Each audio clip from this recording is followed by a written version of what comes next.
Welcome to Phillip Capital Weekly Market Watch. I'm Camilla, Business Development Dealer from Phillip Futures. For this episode of Market Watch, I will be discussing crude oil prices.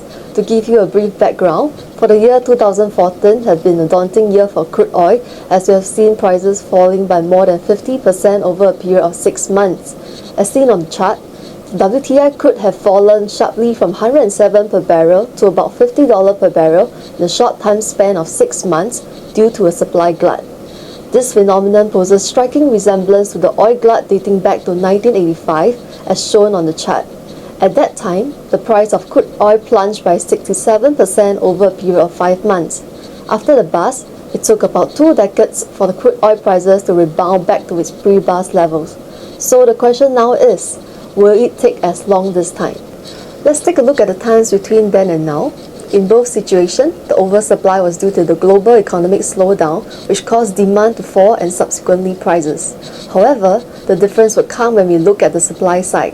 The current situation seems much worse due to the introduction of shale mining. With the US making shale mining commercially viable, it has essentially opened up a vast amount of oil reserves which were in the past thought to be uneconomical. This increase has allowed the US oil production to increase nearly twofold in the last decade. Just last week, the US IEA reported that US is producing crude at a multi-decade high of 9.32 million barrels a day, an output level not seen since the 1970s. They even revised their forecast up for 2015.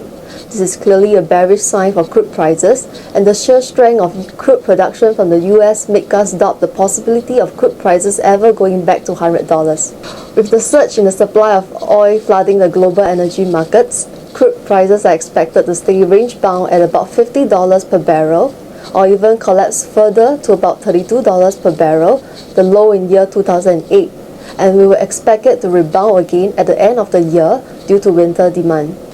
Despite our bearish forecast for WTI, we do not deny the presence of OPEC being a potential game changer. The next OPEC meeting is scheduled on the 5th of June, and although that will be a crucial event, we believe that this will not yield much result. Judging from how OPEC stood by and watched as oil prices fell during the previous meeting, we take the can that they will continue their stand and do not support prices any further. However, if OPEC does decide to adjust their production, we could see a strong rebound in crude prices from there.